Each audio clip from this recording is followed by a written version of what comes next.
climate events such as dry spells, droughts, heavy rainfalls, and flooding affect agriculture globally. The Adaptation and Risk Analysis team, led by Dr. Indu K. Murthy at the Center for Study of Science, Technology and Policy, has studied climate change risk to rain-fed agriculture in Karnataka. Indu, how has climate change affected agriculture in India, specifically in the state of Karnataka? Now, given that throughout India there has been an increase in the variability of rainfall as well as the quantum of rainfall that's received, and a whole lot of droughts and flooding that's happening, Karnataka is no different. In fact, the impact is all the more because we have 70% of area under agriculture still under rain-fed conditions. Right. So which means any changes in the way the rainfall is, be it the quantity or the timing, there is a whole lot of impact. So yes, there are quite some adverse impacts, particularly so in the recent years within Karnataka on agricultural systems. There's a lot of research in this area, Indu. So what sets your study apart? Yes. Agriculture in India or even globally is very widely researched on, and we have national institutes like the Indian Agricultural Research Institute to CREDA, which looks at dryland agriculture specifically, to a whole lot of agricultural universities which are doing research on crop varieties, improving drought-tolerant varieties, etc. And there are also groups which look at impact of climate change on specific agricultural crops. The study that we have conducted uses district-level climate change projections for the next 30 years, and then looks at the dominant rain-fed crops in Karnataka like maize, sorghum and groundnut. And we are looking at the cropping calendar, and we are looking at critical cropping phases which require water. So now we are seeing if rainfall would occur, because for rain-fed agriculture, water source is rain. Right. So unless it occurs at a specific time, obviously it's going to impact the crop yield.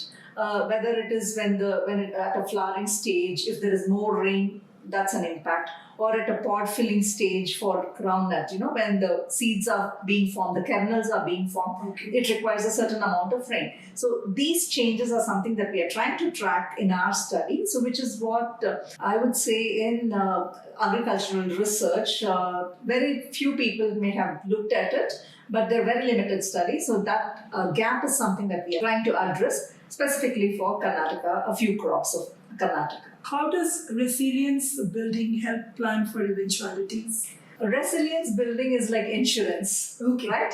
So, when you have eventualities, insurance comes into play. Similarly, with respect to crops and farmers who are involved in agriculture, when you build resilience, what you're trying to do is you're improving the adaptive capacity of the system itself, Right. or the farmer itself to buffer these shocks. So when I say buffering shocks, it is to do with all these extreme events and then the gradual changes in temperature that is increasing day by day. So given that, when you do this resilience building, what's happening is you're transitioning from a phase of disaster management to preparedness, which is the need of the hour, because we are having more such events happening. So that way, I think it does help. And also for governments, in the long run, it's going to save huge amounts that are spent on disaster management. So rather than that, it makes sense to invest on resilience building, because it's a win-win situation at the end of the day. So it's like saying that prevention is better than cure. Yes. Has this approach worked in other countries as well, Indu?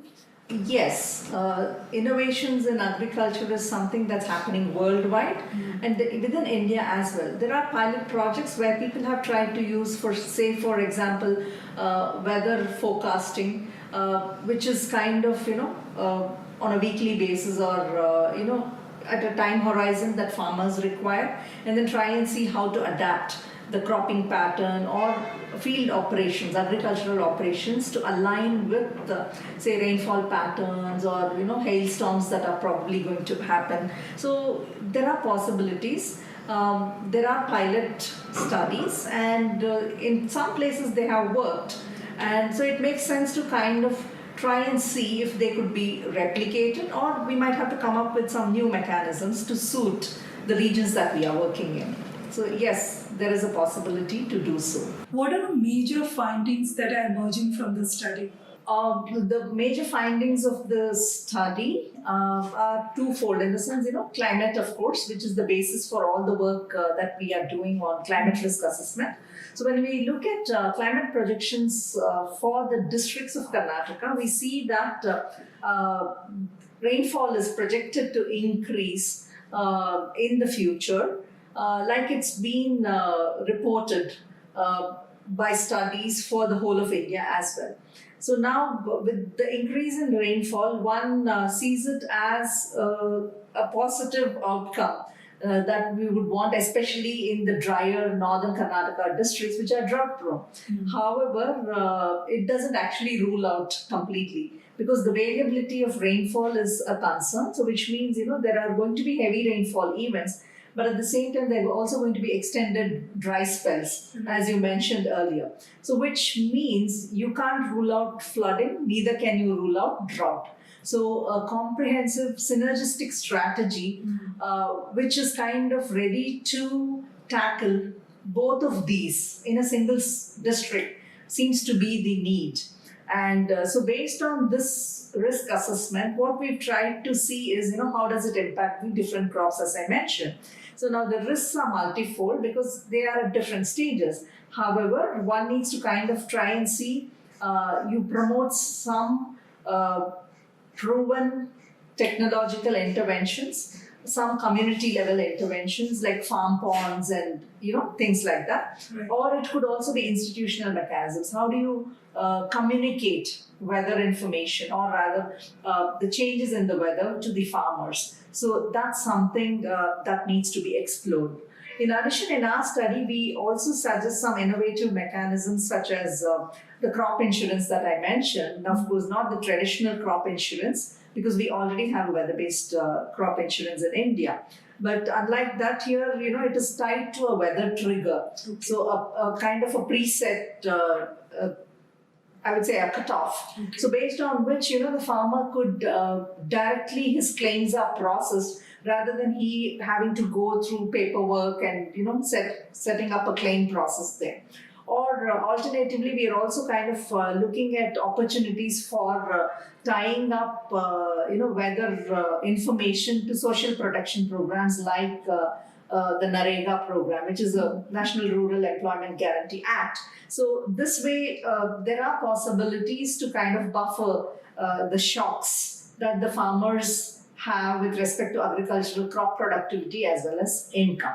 Thank you so much, Indu, for the wonderful insights that you've shared with us. Thank you, Shrireka. It really was interesting talking about our work with you, and we hope that this is something that would be taken up elsewhere also. Because this is something that could be replicated for any other state. How do you use district level climate information? So there are ways to expand the scope of the work as we go forward.